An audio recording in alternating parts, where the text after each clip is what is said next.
everyone, I'm Stephanie. And I'm Asbel. And we want to welcome you again to another episode on A Cup of Real. And today we're going to be talking about healthy confrontation. That is something that my husband is an expert in. No, I'm not an expert at all. Oh my. When you say healthy and confrontation together. Totally different. Oh, here we go. Yeah. Well, confrontation in itself means a hostile or argumentative meeting or situation between opposing parties, and we know that. Healthy confrontation, I wrote this down, would be more like keep your confrontation calm, composed, and collected. Make sure you have all the facts before you actually have that confrontation with the other party. And I think for all of us, confrontation is something we're all going to have to deal with, but it's important to do it in a healthy way and to be about the situation more than the person, not attacking the person, but actually going after the situation, the issue that's at hand. But a lot of leaders, political leaders, CEOs, even people in churches, different teams, supervisors, managers, all of these things, team leaders, you are going to have healthy confrontation. You are going to have to address a situation that arises. It's inevitable. Well, and there's a great book that was put out called Crucial Conversations. And this is a book, oh my goodness, I probably had that book 15 years ago. Because it's what I identify when people say healthy confrontation. To me, it's a crucial conversation.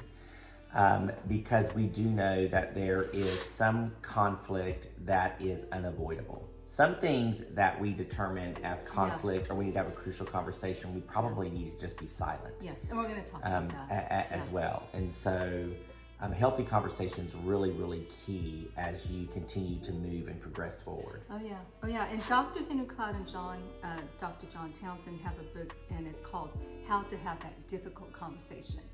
I have not read it. I have. You have? I have. I've had all their books. But is it in your library? Uh-huh. Okay, well. Somewhere it's probably packed up in a box up in the attic. Okay, well, I'm going to read that this year because I've been reading about it as I've been going through what we're talking about today, and I thought, okay, I need to read that book. But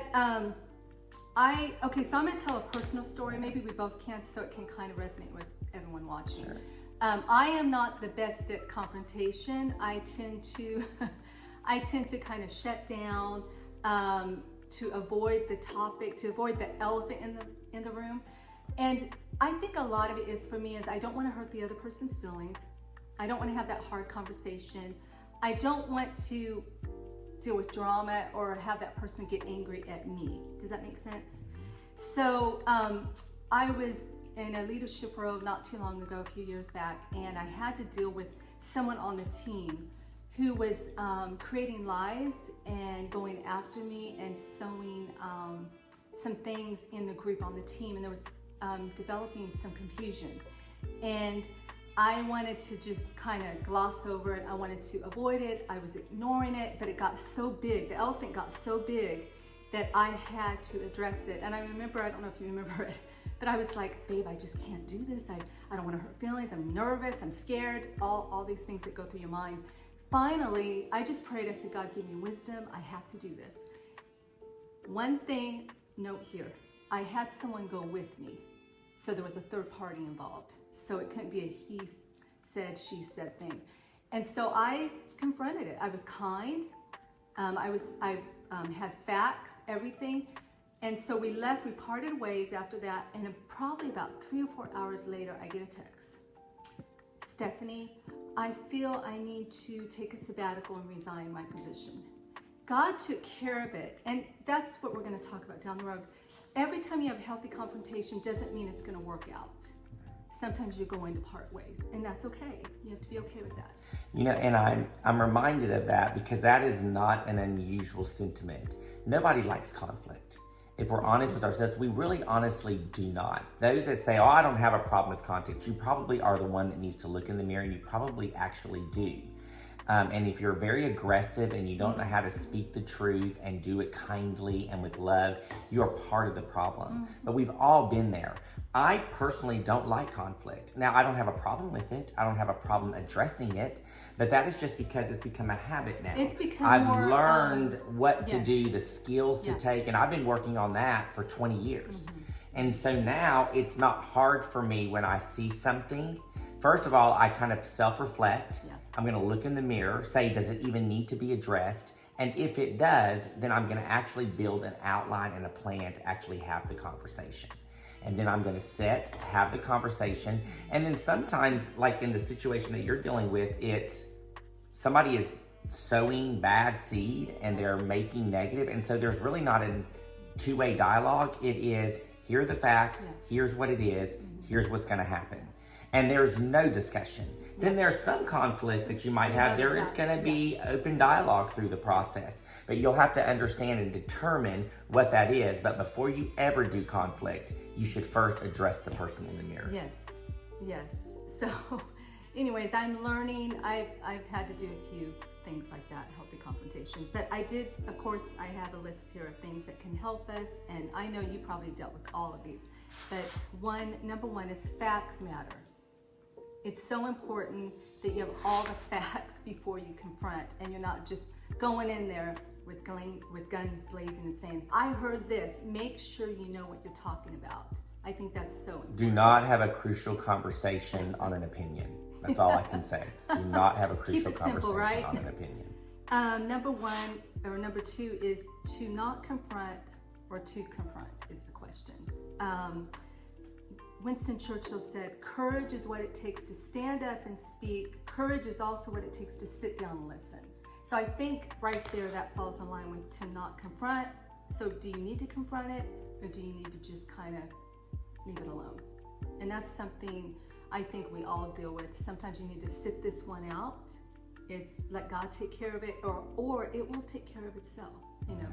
And there's many proverbs in the scriptures that talk about a wise man knows when to keep silent, but a fool opens up his mouth. And so you need to understand between being foolish or being wise. And oftentimes it's more, you're going to be more wise by keeping silent. Not everything needs a crucial conversation. Yeah, don't make everything an issue. Not everything has to be your issue. Don't own every issue that comes your way when it has nothing to do with you. Okay, so number 3, I think this is really important. Keep your feelings and emotions in check when you are confronting, when you are addressing that issue. Because sometimes you just run the whole thing because you're just out of control. You're angry and you're emotional. And it's always good to kind of keep those things in check and go in there. Like you said before, we've said it before, exercise a 24-hour rule. 24-hour rule. And that's usually what I try to do is to debrief before I confront. Or I have 1 or 2 confidants that I'll go to and I'll have a conversation with. And usually after I have that conversation with my confidants, more times than not, I actually don't have the confrontation or the crucial conversation, because sometimes it's me. It's the way I interpreted something. And so it is important to have individuals who you can have a conversation with, talk to. Get a second opinion, kind of. Let them they're going to bring another perspective to the situation. That's exactly correct. Yeah, that's good. And a 24-hour rule allows you to do that. Yeah, sometimes I take 72 hours, especially if it's dealing with you. Might be me. Now she's talking. The next one, do it privately. Don't publicly humiliate the person. I think that's really important. We see that going on. That's on social media a lot. I just think as a leader, if you're in leadership, don't point out the person in front of the whole crowd. Take them aside privately, talk to them. And plus, then they'll learn to trust you and realize that you really are a good person. You're not going to humiliate them, even when they did wrong in front of the whole crowd. That's a character flaw. Yeah. And I'll give a really quick analogy about that. Because this happened to me probably 15 years ago. And I remember that I just had a scripture quickened to me that said, I will fight your battles. And because this was not something that I had to fight in a court of law, I had to defend anything. It was the action would eventually come out. And so my standpoint on that was just be quiet. Yeah. So let your actions kind of dictate and speak, because the negativity or something that somebody's maybe have said about your character sometimes just doesn't need oxygen. Don't give it don't give something oxygen that doesn't need oxygen. And you can starve that fire with lack of oxygen. But sometimes our defense or what we feel like we need to do And to have a crucial conversation, you're just giving oxygen to something that's going to continue to combust. That's so true. Yeah, sometimes it's better just to sit it out and just.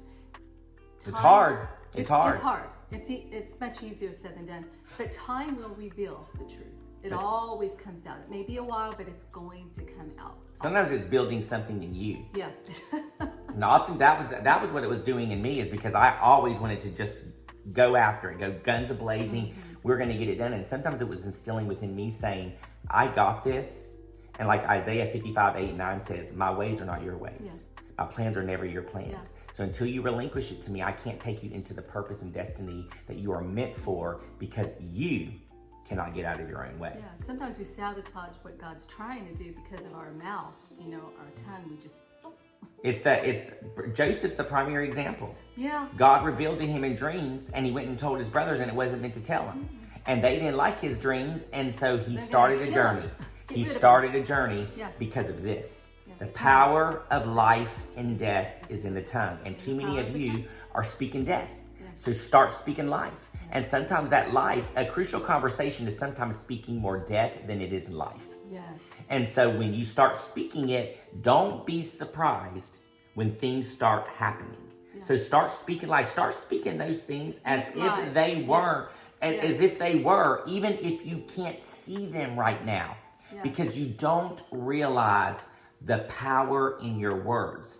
And most of you, if you are a Christian like we are, and you read the word, the Bible doesn't lie.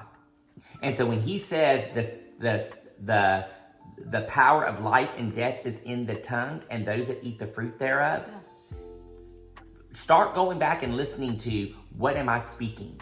Come on now. I'm just, I hear it all the time, and I see it all the time, and I hear people say, I don't understand why this is going on. And then I start listening to what they're saying. I start watching what they're writing. I start seeing what their actions are dictating. I'm like, well, you're forecasting your life. Yeah, forecasting. Stop speaking death. My mom used to say that. You're forecasting your future. Speak life. Speak life. Speak those things into existence as though they were. Yeah. And like that song, Waymaker, even when I don't see it, you're working. Even when I don't see it, you're working. He's the Waymaker. He's working like Isaiah. His ways are not our ways. It's so true. It's so true. Let's see what else we have here. Okay, this is really important. Watch your tone. Watch your tone. That's me. Because sometimes it's not what we say, it's how we say it. Oh my word, it's how we say it. Because we can be speaking the truth. Like Proverbs 51, a soft answer turneth away wrath. Oh, boys, our tone. Because I can be totally right in confronting something with him, but if my tone's off, if I come in with a little arrogant, or I'm kind of being demeaning, I've never seen her do that. No. However, that's me. And I've had to learn, and God has taught me God has brought me on a journey through the tone. I'm a passionate individual, as you can tell. Yeah. And part of it is a part of who I am culturally. As a Hispanic, Puerto Rican comes out, and I get real excited. Yep. And I don't ever excuse the passion, but I am taking inventory on the tone. Yeah. Tone is important. Because tone is important. It can rub people the wrong way, and that's why even you should not do it through a text. Oh. We're much better now, but in the early days on, I would text him books. Oh. Anyways, we've learned, don't have those important conversations through text. Well, and not everybody communicates the way that you do. And so when we think that people need to understand the way that I communicated, you are selfish, proudful, and arrogant. Okay. And that is, that's the truth though. It really is because not everybody's going to perceive life the way that I do. Yeah, and so it is incumbent upon me to understand everyone else. Yeah. And the leader that we follow, that's what he did. Yeah. He went and understood, and he communicated with the individuals as they were meant to understand. Not for them to understand the way that he knew and what he knew. Because he's God. He's God. Number, the last one I have here is confronting. Realize that confronting is taking a risk of that friendship or the position. It can go sideways. It can not turn out how you want it to turn out. So you need to make sure when you are going to have that healthy conversation that you are taking a risk, whether it be, like I said, in a friendship, on the job, wherever. So it's always important to kind of weigh out the options of shouldn't I? And that kind of goes with what Well, I say. and that's the reason Yeah. why it's really important that you're intentional first about having a crucial conversation. Is you have to first look inward. That's number one. First, see, should I have the conversation? Yeah. Because I'm not really about the risk side of it. I understand what's going on here. It's a risk if you're not paying attention to you. But if I'm doing self-inventory, I am understanding what is the reason for this. And if it needs to be had, it needs to be had. And ultimately, I can't own the actions of someone else. I can only own my actions. And if having the crucial conversation and doing it in a spirit, speaking the truth, but doing it with love, which means kindness, compassion, grace, Empathy. mercy, empathy, Yes. understanding. Yeah. And if they receive it wrong or they take it a way that it was not meant to be and didn't have that piece of it, that is an area for them to own. But I'm responsible for having that conversation if I feel after doing self-inventory that I can do and speak the truth in love, seasoned with grace and kindness, and what we call salt. And I think, like you brought out the word self-inventory, I think that's really important because that will help you in knowing if you should confront or not. Well, often we're doing these conversations and we haven't looked inward first. We haven't first said, is this something I need to fix? is there something I need to fix? Or is Because this my maybe pride in the way? Because I want to confront it because I want to put that person in his or her place because of my pride. My ego's hurt. Because I'm the boss, or I'm the owner, or I'm the pastor, or I'm the community this, I'm leader, that. whatever you are. Yeah. Maybe sometimes it's just because you let ego get in the way, and that's why you want to have a Yeah. confrontation. And that applies to females too. We can have our own egos. Yeah. Well, but females on here should be leaders. Should be. Obviously. I'm leading. Well, Yes, she is. She's a leader. We do. I'm going to tell that story about we took some dance lessons last year. We were doing it to kind of for our relationship, just wanted to do something to bring us closer together. Well, we learned something. We learned some stuff. We learned that she likes to lead. Yeah. And when you're dancing and learning, we were doing more formal ballroom dances. And so one person leads, another person follows. And so And the I was trainer supposed was to, like, and they were wow. like, yeah, because we were having missteps. And it was me because I was trying to lead. And the trainer, she thought it was funny, but she was like, oh boy, this is interesting. Marriage counseling 101. It's playing out the actions. It's like, now we know why there sometimes is crucial conversations in our family. Because I was definitely leading in the dance, and he was supposed to be leading. It was, we got better at it, but that was very. But it was telling for both of us. Yeah. It was self-inventory to say, okay, why do we both type A personalities? I'm a little more of an aggressive type A. Yeah. She's much more of a passive type A personality, which it's okay. You just have to understand the different dynamics. Dynamics. Of who we are. Yeah, very true. Anyways, that's all I I'm have telling today. you guys, it's so nice. We're glad you guys joined us here on A Cup of Real. And we told you we're going to keep it real. And we didn't really hear much of the dogs barking I know, today. I'm surprised. There must not be anybody walking by this That's morning. good. All right, guys. Thank you for joining Have a us. great day. Until next time. Bye.